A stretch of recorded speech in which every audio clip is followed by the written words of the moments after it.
Well, greetings and salutations, and welcome once again to the Newsman Weekly Podcast, episode number 26.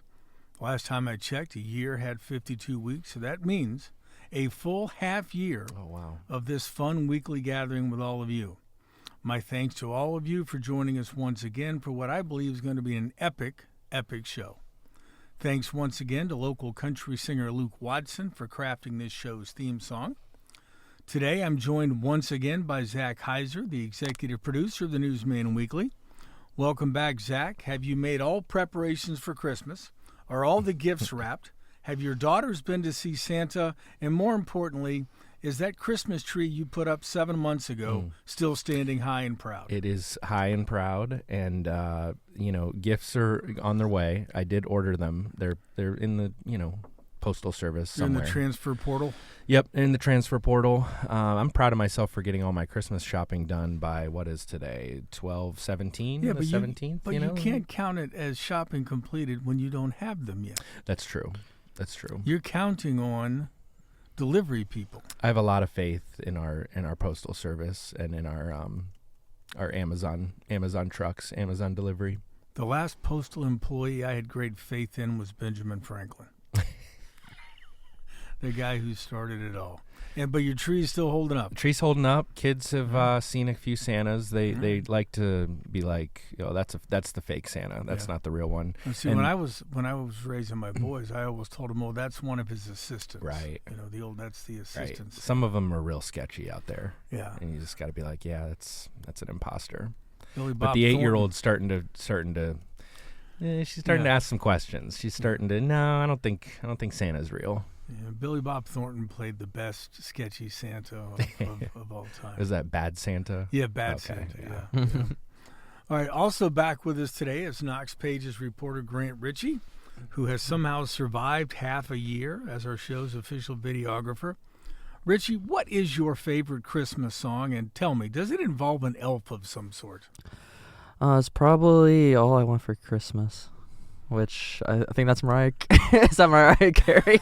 Wow, I don't think she was the first person to do it, but no, I'm not shocked that something by Mariah Carey would be your favorite Christmas That's song. a pretty cool chord progression. I don't want to get like too musical, but there's a lot of minors in there, which is with the minor chords, which is cool. I've never heard anybody talk about Christmas tunes and say it has a really good chord progression. Yeah, I'm kind of weird. No, like no. Yeah, and also last week's episode talking about the SD cards. I got the whole video in there yesterday, so maybe just cut me some slack in the future with that, Oh yeah, I'm. You know what? I've been over a 40-year journalism career. The one thing I've been known for is cutting people slack. I think there are newsroom reporters throughout the state of Ohio who will probably tell you, "Oh yeah, Carl easily cut us slack." He's a big teddy bear. Yeah. Hey folks, Christmas is just over a week away, and unfortunately for Hiser, it's likely too late to shop and order gifts online. Do you really trust out-of-town retailers and Amazon bans to get your loved ones the gifts they richly deserve? I said I did, but I think I shouldn't. I probably shouldn't, right? You shouldn't, no. The good news is local shops and stores are open today to serve you. So many great gifts available, and all you got to do is shop local this Christmas season. Put your keyboards away. Patronize the local men and women and their businesses that also support your community all year round. That is true. And you know what? I did order a couple items off of our holiday gift guide. If you go to richlandsource.com, go to our homepage, just scroll down a little bit, and there's an awesome holiday gift guide with 31 unique gift suggestions from local retailers. And the best thing is you can order a lot of that stuff online and then go pick it up, and you don't have to pay for shipping. You can go and pick it up. I mean, when my wife and I first started Christmas shopping for 3 young boys, there was no such thing as the internet, and Marcy was loath to put any kind of credit card information into a computer that could be hacked and stolen. Times have changed. They certainly have. Hey, we've got a special show for you today. In a few minutes, we're going to be joined by former Mansfield Police Chief Phil Messer. Messer served in the MPD for 34 years. The last 8 as chief before retiring in 2010. Spent a couple of years as the city safety service director and now has a part-time gig in Mansfield Municipal Court. Messer helped to found and grow, guys, the METRICH Enforcement Unit during his years on the force. Is that the drug busting unit? That is the drug busting unit that started out, and we'll get into that with him, but it started out as a very small scale, and now it resides in 10 different counties. He also oversaw the department's Special Investigations Unit, a group that handled some very sensitive probes and investigations over the years. He also helped lead the law enforcement effort that helped clean up the downtown when the Richland Carrousel was coming into fruition. I first met Phil when I came to Mansfield in 1990. He was a very progressive law enforcement officer who knew the value of local media and communicating with the community. Needless to say, Messer helped lead the Mansfield Police Department during some very interesting times, and this morning and next week we're going to have some fun digging back into those old war stories. Our conversation with Phil is going to be broken over 2 Newsman Weekly podcasts this weekend next. So stay tuned for part 1 of that chat in just a few minutes. All of that is coming up, but right now let's get to some news. A Mansfield City Council meets tonight and is expected to allocate the remaining American Rescue Plan Act funds on a variety of things, including part of the money for an $862,000 coach-style command post for the police department. If council approves, the city will buy the command post from Farber Specialty Vehicles in Columbus, mixing some of the remaining ARPA money with the city's safety service funds. You know, if you'd like to attend, council is currently meeting in Mansfield Municipal Court 1 while council chambers are being renovated. If you'd really like to come, there are 5 committee meetings scheduled tonight, beginning with a safety committee meeting at 6 p.m. Council caucus starts at 7, legislative session following immediately thereafter. It's going to be a busy final council meeting of the year.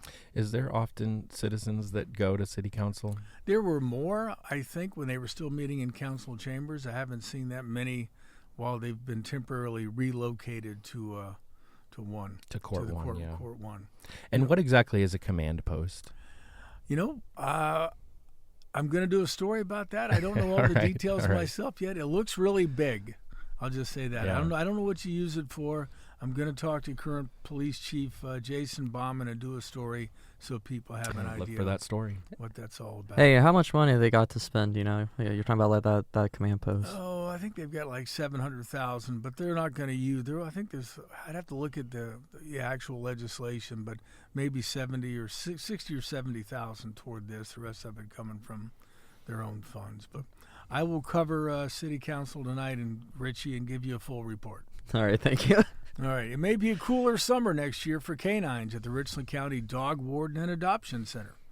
County Dog Warden Missy Houghton spoke to county commissioners Thursday about the possibility of installing central air conditioning into the kennel area that houses canines at the shelter at 810 North Home Road. She said an engineer was looking at the shelter to determine what it may cost. Commissioners who expect to end this year with an $8 million budget surplus were very receptive to the idea and would likely use county capital funds for the project. If it comes to pass, and I really think it will, Houghton and the commissioners hope to have the new HVAC system up and running before the first massive heat begins again next year. I think that's great. Keep those dogs cool. Yeah. Hey, speaking of Bauman's, third-generation Mansfield cop Blake Bauman was just selected the Mansfield Police Officer of the Year for 2024. A 2018 Lexington High School graduate, Blake joined the MPD in 2021 following in the footsteps of his grandfather and his father in the city police division. His dad is current Chief Jason Bauman, and his grandpa Mike retired as a sergeant after 35 years on the job and is still president of the local FOP. What kind of a year was it for Jason? He made 64 felony arrests, 120 misdemeanor arrests, completed 259 general offense reports, wrote 171 criminal summonses, and conducted 95 field interviews. What a year. That's stuff in the stat sheet. That's a busy year. You know, that's like a quadruple double right there. Seems like it. Or a quadruple, quadruple triple. I don't know. I was thinking like the Triple Crown or something. Yeah, it could be that maybe too, yeah. MVP type year. Bauman, who earned a bachelor's degree in criminal justice from the University of Cincinnati after graduation from Lexington, has also been active with the Community Action Team. He's a member of ASORT and also served as a field training officer. Excuse me one moment. Other awards. Officer Terry Butler was chosen as the Detective of the Year, and Sergeant Travis Stantz was picked as the Supervisor of the Year. And the police department selected the city's municipal building maintenance team as their favorite civilians of the year. Oh, man. I thought we were going to be the favorite civilians. No, I haven't been a favorite civilian ever. They ever award that to media members? No, I can't see us ever being anybody's favorite civilians. The Richland, we're not even Larry Phillips' favorite civilians, you know. I take it as a badge of honor. There you go. Hey, the Richland County Board of Commissioners on Thursday unanimously approved a balanced general fund budget for 2025. It's a spending plan that reflects a 3.2% increase over the original 2024 budget. The $46 million general fund budget for next year matches projected revenues. Commissioners have previously adopted a policy, I think they did this several years ago, that requires them to balance the budget each year, meaning that they don't appropriate more than they take in any given year. But some big decisions coming up on how they're going to spend the surplus at the end of this year, other than maybe an HVAC system. Commissioner Tony Bureau likes to tell me every time I talk to him, well, the county's broke.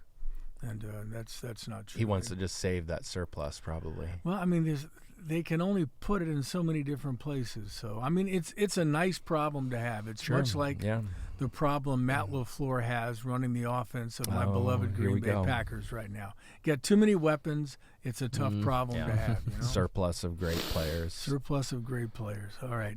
Hey, that's enough news for now. We didn't even talk about aliens. Oh, yeah. Listen, I got to bring up these drones being seen in New Jersey and New York. All right. There's not really any consensus on what the government's been pretty quiet, but my theory is that probably just like the government's probably just like testing out these drones before they go out into mass market or military operations, but why wouldn't they just say so? Because they don't want to let the world know, I guess, about them. Is my theory. Let our adversaries know about it. If you don't want your adversaries to know about it, and I'm just testing the bounds of your theory here, why would you fly them at night over the most populated parts of the country? Yeah, isn't that what New Mexico's for? Yeah, I mean why did we go to Los Alamos to build a nuclear weapon? Because nobody could see it. But now you want to do it off the coast of New Jersey, where even idiot politicians can see it and point up at the sky. Ooh, the plane. Why would they be flying them then? I mean, I don't know. Drones have a pretty difficult time seeing at night, right? So maybe they're testing new night vision, heat, thermal. It gets dark in Montana. There's nobody watching you there. You can do whatever you want to do. Whenever I've talked with law enforcement about drones, typically they use it at night only if it's if like they're chasing someone or like they're trying to find like a victim or something with like thermal. But have they identified anything about these drones, like the size of them, the speed, or anything? Like there's been, as far as I know, there's just a bunch of fake videos online, is what I see. Yeah. But by the way, folks, stay off of TikTok and Twitter when it comes to trying to figure out what drones are doing. There's a lot of great theories out there. Yeah, there's a lot of great theories. There's a lot of crackpots. There's a lot. You know what? Elon Musk hasn't yet tweeted. Now, if this was something, which is weird. I mean, yeah, because he owns he owns space stuff, and he's really rich. And he's got a lot of. Maybe these are all his. I was about to say that. Yeah. That could be his. It is weird, the silence from certain individuals. Yeah. Well, this. You know what? Sometimes silence is golden. What do you think's going on, Carl? What do I think's going on? I have no idea. And as far as I know, it's aliens. Yep. Clearly. And, there's a giant alien mothership. Anchored off the coast of New York, probably submerged near the Statue of Liberty. And at some point, are you old enough, Richie, to remember the movie Close Encounters of the Third Kind? I've heard of it, but I haven't watched it. No. Okay, we need to go watch that because that's probably what's happening here. At some point, the giant mothership's coming down, and there's going to be a huge reckoning for. It was definitely in a movie. Whatever's happening, it's already happening. Yeah. Independence Day. Yes. There's bad things happening. But, all right, fun times. It's enough speculation about the end of days for now. Let's take a quick break. In a few minutes, we'll be joined by former Mansfield Police Chief Phil Messer, so please stay with us. Well, welcome back to the Newsman Weekly. With us now is former Mansfield Police Chief Phil Messer. Good morning, sir. Thanks for getting up at the butt crack of dawn and joining us today. Well, thank you. Thank you for the invitation. All right, let's start where you start. Tell us about your early days. Where'd you grow up? Where'd you go to school, etc.? Talk about your misspent youth. Well, I was born and raised here in Mansfield, lived in Richland County my whole life. I went to Madison schools from grade school all the way through. Left for the Marine Corps when I was 18. I was kind of influenced by the Wendlings, actually, because I was an auxiliary policeman when I was very young. And I had a very low lottery number, so at that time I knew I was going to get drafted, so I joined the Marine Corps Reserve at the time. And left then, came back, did much of my college work online with the University of Virginia. I joined the police department at 21 after a couple years at the steel mill working in their medical center, and been at the police department up until my retirement. Well, what prompted to become an auxiliary officer at a young age? What about law enforcement kind of interested you at such a young age? Well, you know, when I was really an early teen, I became very interested in policing. My parents were Christians. They always talked about if you get in trouble, go to the police. So I think we were raised not only to respect the police, but to maybe they inspired many of us in that era, at least, to go to the police department and, of course, the military. Now, you had a low number in the draft or the lottery, and neither Hiser nor Ritchey understand what I just talked about, but that's beside or Vietnam. Right. Yeah. But why in the world? You had your choice. You could have enlisted in anything. You could have joined the Air Force. You could have joined the Navy. You joined the Marine Corps. What was going on there? Well, I think it was that influence of the Wendlings. Jan, Joe, John, Jimmy, at the time, they were all policemen. They all talked about military service. Actually, while I was in high school, I had an appointment to West Point Military Academy from Congressman Betts. Okay. They narrowed down, I think, to 4. And by the time the appointment was completed, I was in the Marine Corps. And I just stayed that course and didn't even try to finish out the appointment, or to compete for the appointment, I should say. This would be a good time to point out once again that Navy beat that team from West Point on Saturday in a thrilling victory for the Naval Academy. It was. Now, talk about you. So you come back, you have a couple of years at the steel mill. Probably you didn't see that as a career. So I think it was 1976 you joined the Mansfield Police Department on a full-time basis. What went into that decision? Well, I didn't see what I was doing as a long-term career path. I still aspired to join a police department somewhere. I was looking at Fort Lauderdale, Florida. They were recruiting heavily back in those days. It's warmer down there. And much warmer there. But I'm kind of a family guy. We have a very close family, one that met for dinner every Sunday without fail, the entire family at the table. So I took the test for the police department. At that time, it was given by some testing company out of Chicago, and was fortunate enough to score very high on the test. And shortly after I took the test, I was hired. So who was the chief? Was it Bennick? Bennick had just taken over as chief. All right. This is 1970? 1976. Okay. Yeah. It was Matthew Bennick was the chief back at that time. This is before I even got to town. That's so long ago. This is pre modern downtown like well before. Yeah, we're going to talk about this as well. This was when before the streetscape. Yeah, before the streetscape. I'm just trying to get a mental carousel. visual image of what Mansfield was like. Yeah, at that time. This was the era that spawned things like the name Little Detroit and Danger City and things like that. So you joined the PD in '76. You're a young officer. How long did it take you to kind of start advancing through the ranks from officer to sergeant to lieutenant? I was pretty blessed. Again, that's competitive, at least at the lower ranks. So competitive by taking the test, the higher score, with the addition of a couple performance points, determined if you were going to get promoted. And I think I was promoted to sergeant within 2 or 3 years, and just a couple years later to lieutenant. So, again, I was pretty blessed to come up through the ranks pretty quick, and then on to captain. And then, of course, once you compete for the chief, and I think even the captain back then, there were assessment centers that came in and evaluated you. Mm-hmm.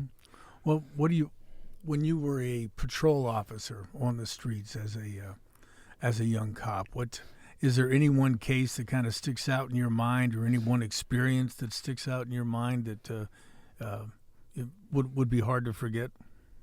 Well, I remember one of the first calls I had as a police officer was a horrific incident where 2 children were found a gun, were playing with it, and one of the kids was shot and expired at the scene. So something like that obviously stays with you forever. And that was one of my first calls.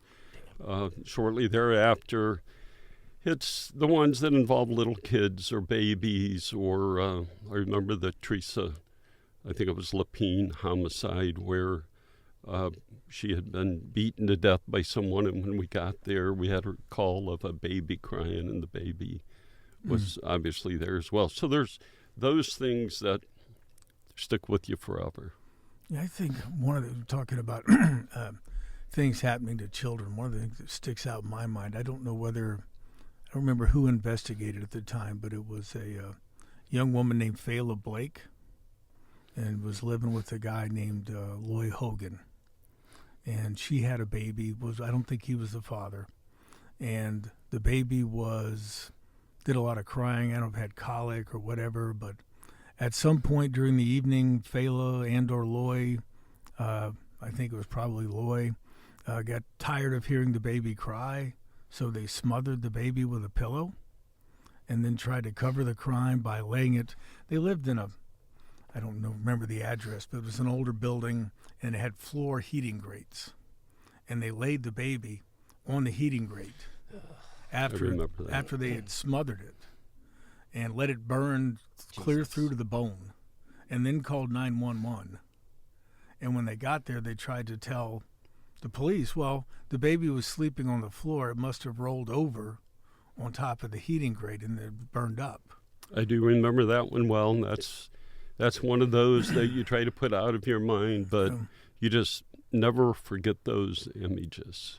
And that's one where medical science made the difference, because when they did the autopsy, they found that the baby had a broken larynx, which was an indication of suffering, of smothering. So as it turns out, I remember Fayla pleaded guilty right before her trial. When Loy went on trial, he was actually acquitted, because Fayla had changed her story a number of times along the way, and he actually got acquitted. And but he was caught later on doing something else. So it's what Judge Chilcote used to say: you don't catch him in the spring, you catch him in the fall. Exactly. Yeah, be patient. Especially that kind of evil. I mean, that's just that is true evil. Yeah, it really is. 1986. I think you were a lieutenant at the time. You were in on the ground floor of an organization that has really changed over the last nearly 40 years. The way illegal drug activity is investigated and prosecuted locally and beyond now through the METRICH Enforcement Unit. Talk about, or explain it to me. I mean, I think this all began, if I'm remembering it right, when Mansfield Police and the Richland County Sheriff's Office, you guys were actually independently investigating some of the same people to the point that you even like maybe had raids planned of the same people, and neither department knew the other was working on it. So tell me about the early days, the formation of METRICH, and how that came to be. During that period, there wasn't a very good relationship between the police department and the sheriff's department. That time, there was a sheriff that just wanted to be independent. And you're exactly right.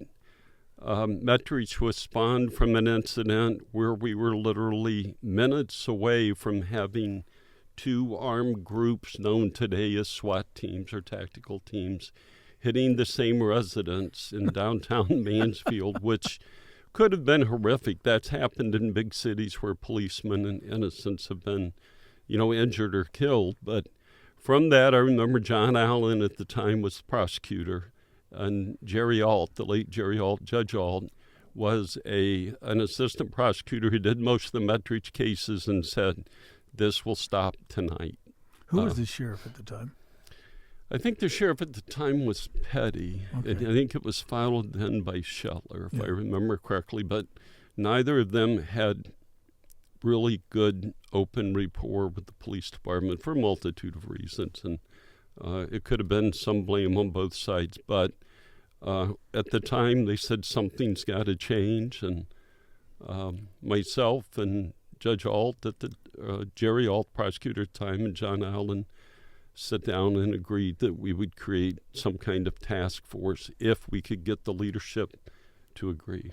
How did you convince the sheriff's department that this was a good idea? Because if it was, and I think you're right, I don't think Sheldon had taken office, so it probably was Petty. How did you convince him or his folks that this was going to be a good idea? Well, I think John Allen used a lot of influence as the prosecutor and ultimately said that there will be no search warrants executed that I don't sign off on from a legal standpoint.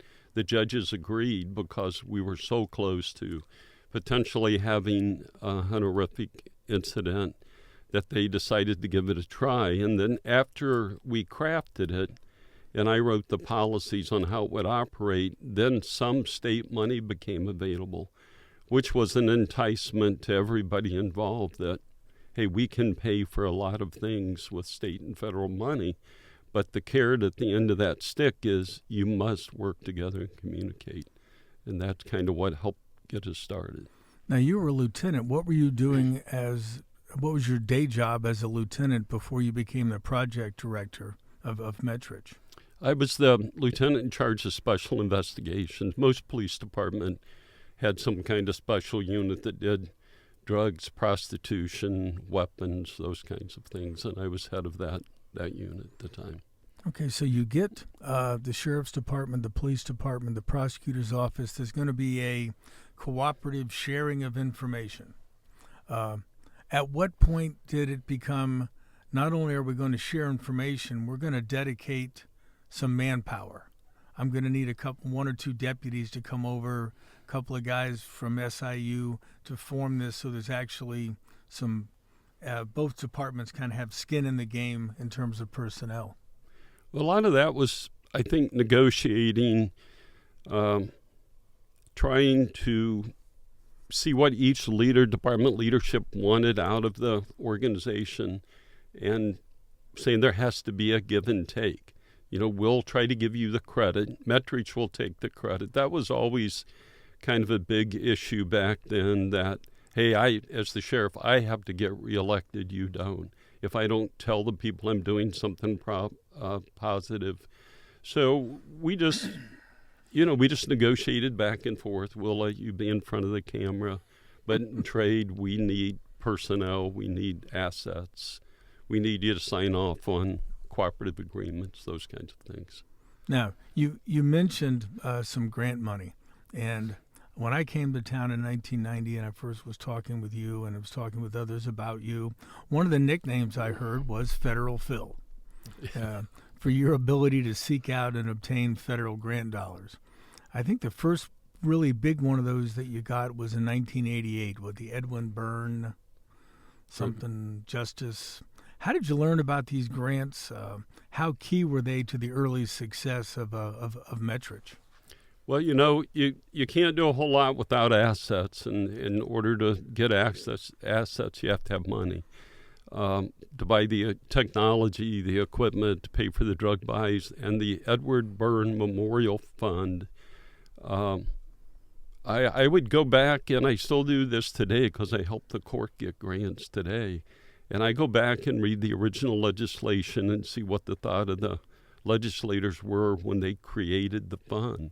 And I try to write to that. And unfortunately at the time, and probably still today, Mansfield has a lot to write about, a lot of things that we can address and make better with the right assets and money. So I always tried to write to what the goal of the grant was. And there was always things happening in Mansfield to use as examples. Was this around the time the war on drugs federally with the Reagans was kind of taken off, and was that a lot of that influx of money coming from that movement? It was, and actually when those first grants, and it may have been the Byrne grant, was awarded, we were invited to D.C.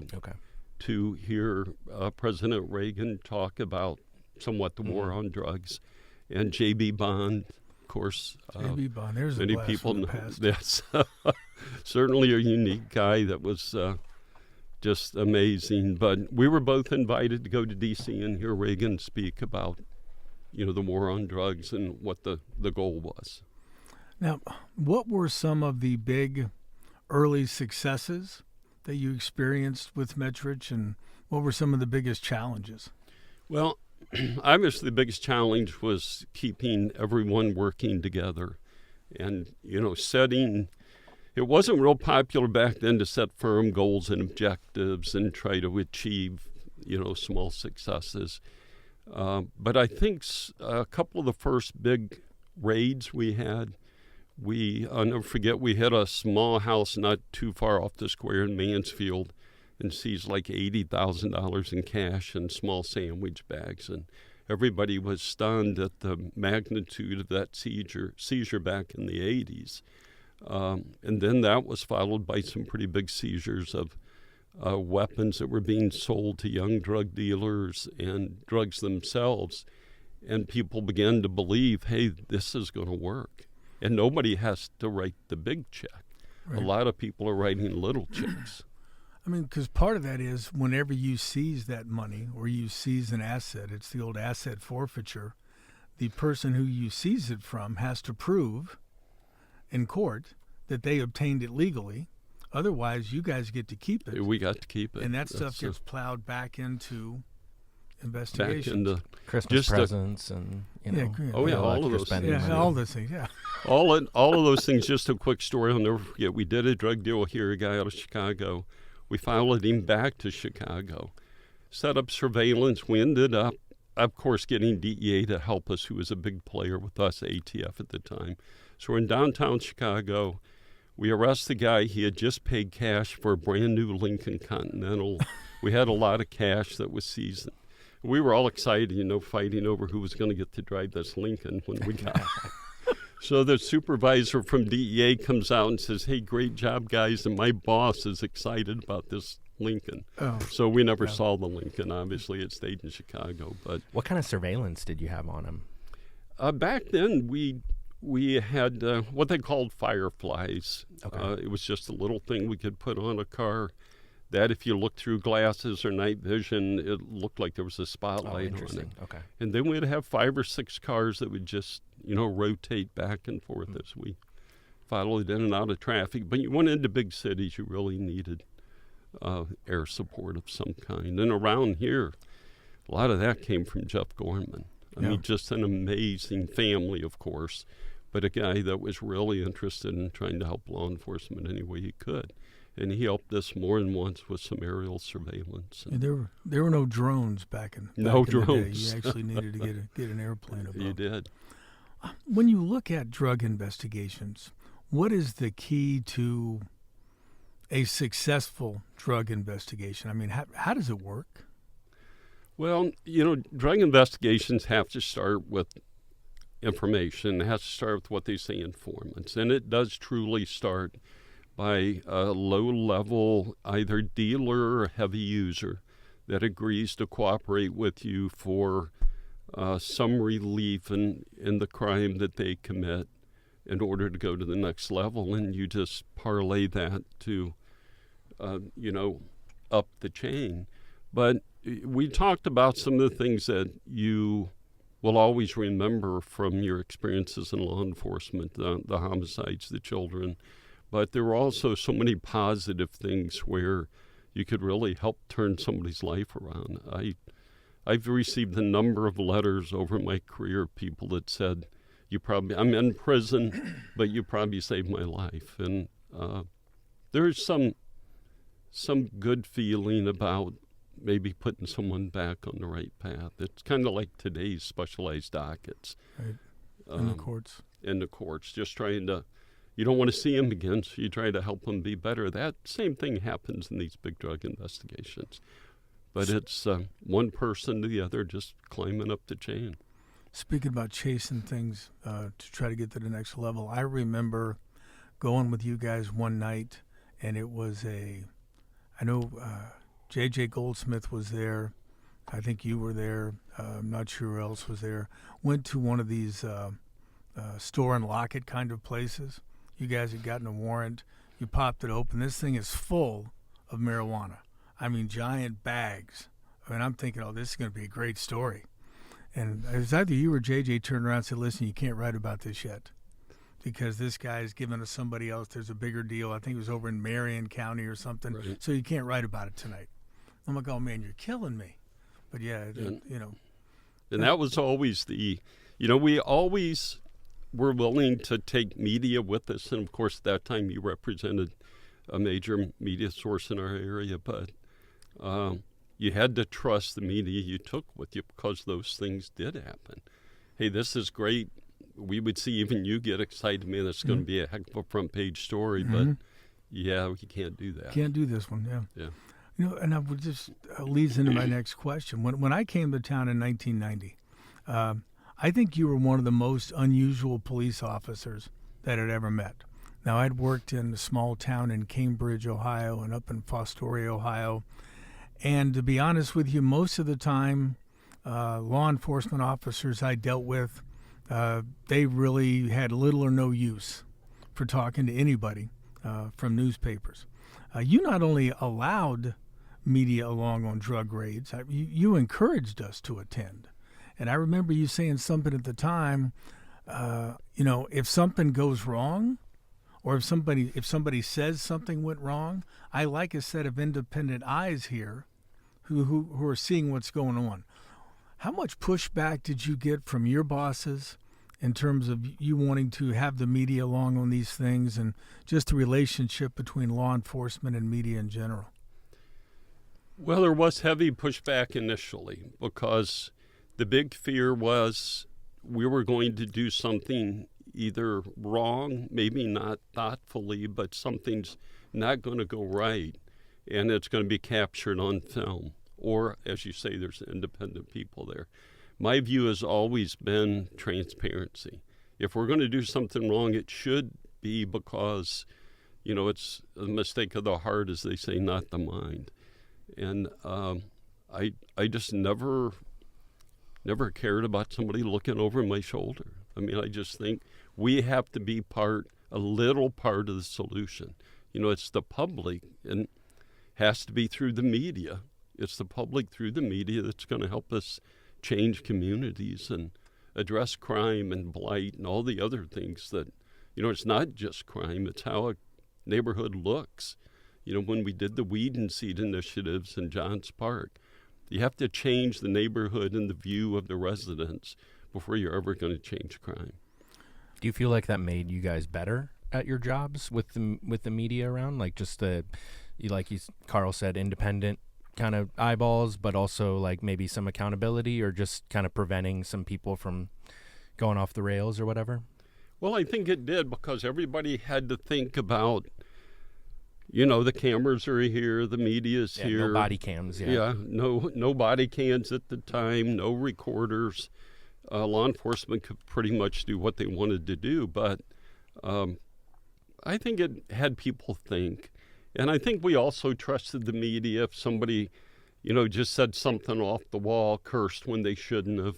It wasn't going to be a headline, but they also knew that, we have rules and training and ethics and honor, and we should adhere to all those things. Carl, was that tough for you to hold back that balance of being trusted but also serving your readers and putting out a good story?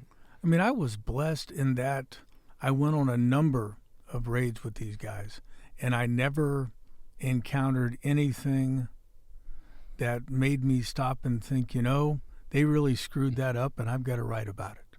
I mean, it just, there were bad things, and how essential is it if a SWAT officer curses because somebody's acting the fool and they're trying to get him to calm down? I mean, that's a small thing to, in order to get the bigger story. Now, there was one I remember, and it was one of those days where you guys were hitting multiple places around the county. And one of them was all the way up, I think, up in Shiloh.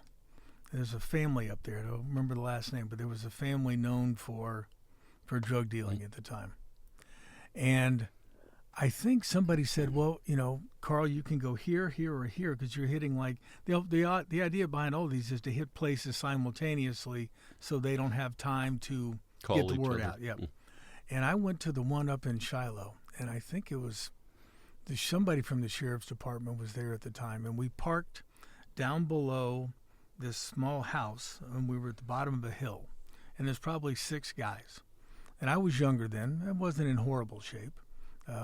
So we go jogging up this hill, and they get to the front door, and it was, like I said, you're hitting multiple places, so I think your SWAT guys were stretched kind of thin, so we just had uniform guys. Well, the main sheriff's guy gets up to the door, bangs on it, pushes it open. He's yelling, sheriff's department, get down, get down. Next thing I know, I'm because of, I guess somewhat in better shape than some of the other guys, I'm the second person in the room. And there's 4 guys sitting around a couch with a table, and there's a pile of cocaine sitting on this table. And this guy with the sheriff's department's got a shotgun, and he's leveled it, and he's saying, get down, get down.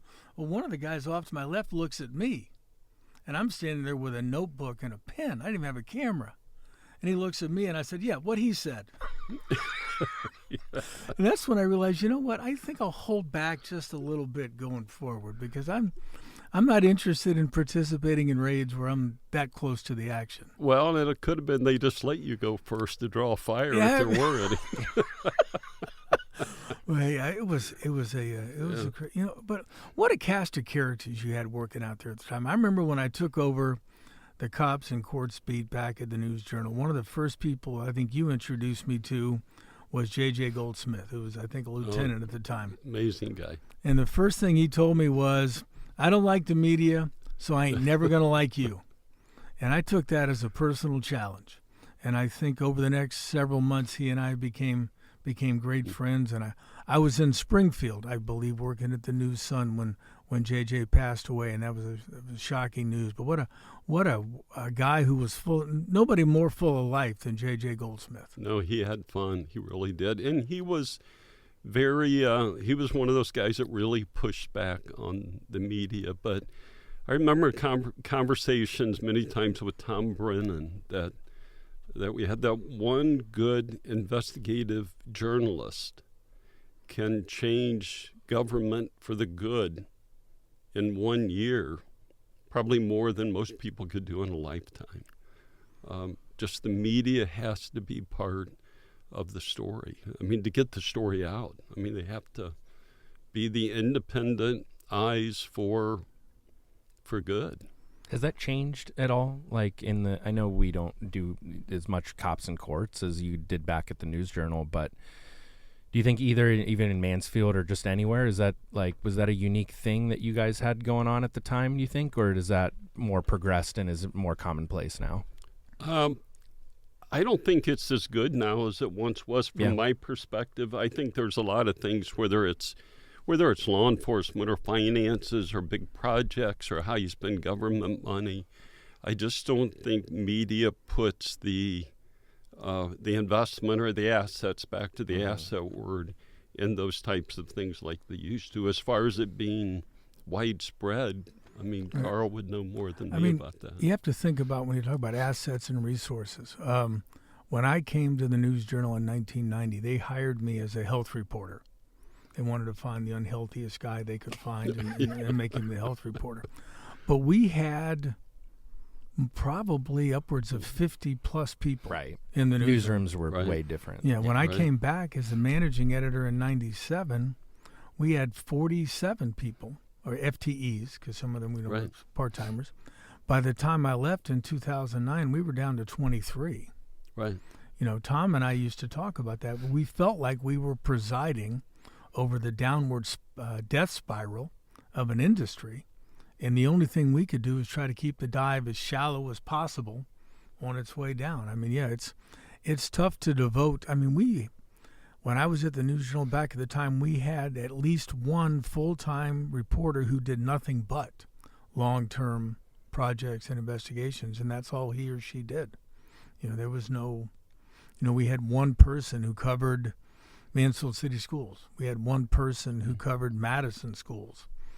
One person who covered cops in court. So after the Boyle conviction, and Steve Hudak bankrolled that into a job at the Plain Dealer, and now down in Orlando, I eventually got that cops in courts job. But yeah, I mean, I remember, and I try to tell younger reporters this all the time. I'm like, look, you got to get out of the office, and if you cover a beat, you got to get to know the people on the beat, and they got to get to know you.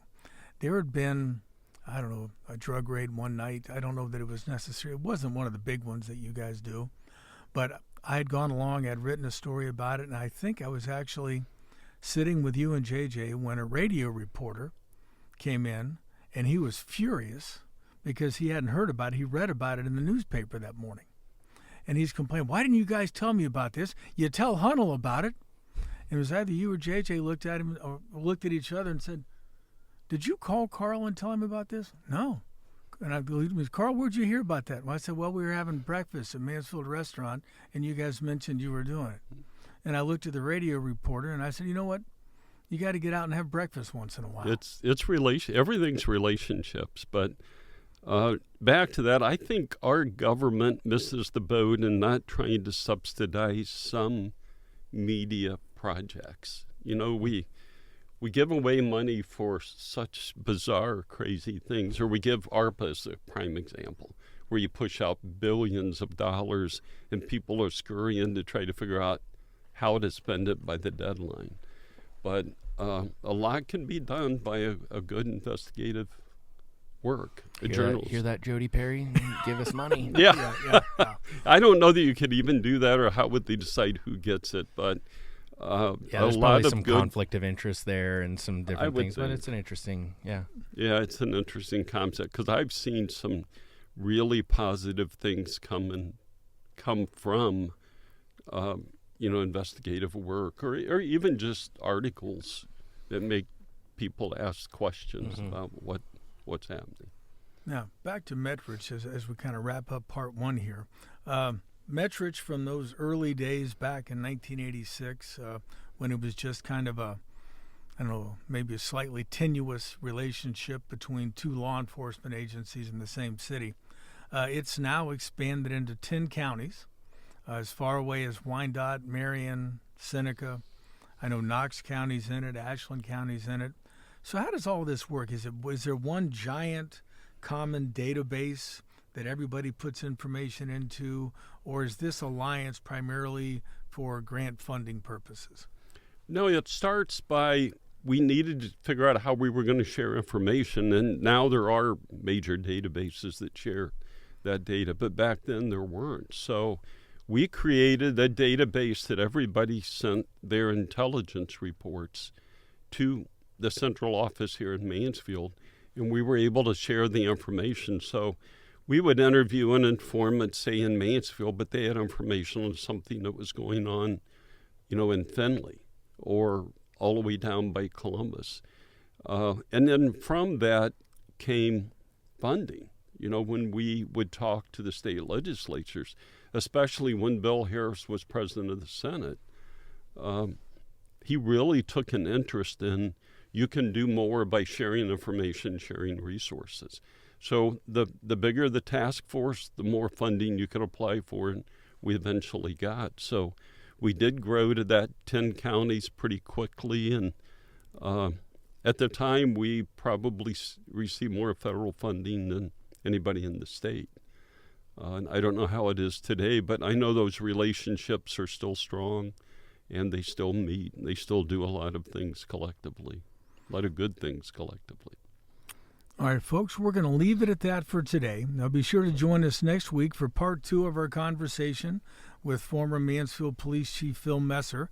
I'm going to ask Phil about some of the more crazier things that happened during his career on the force.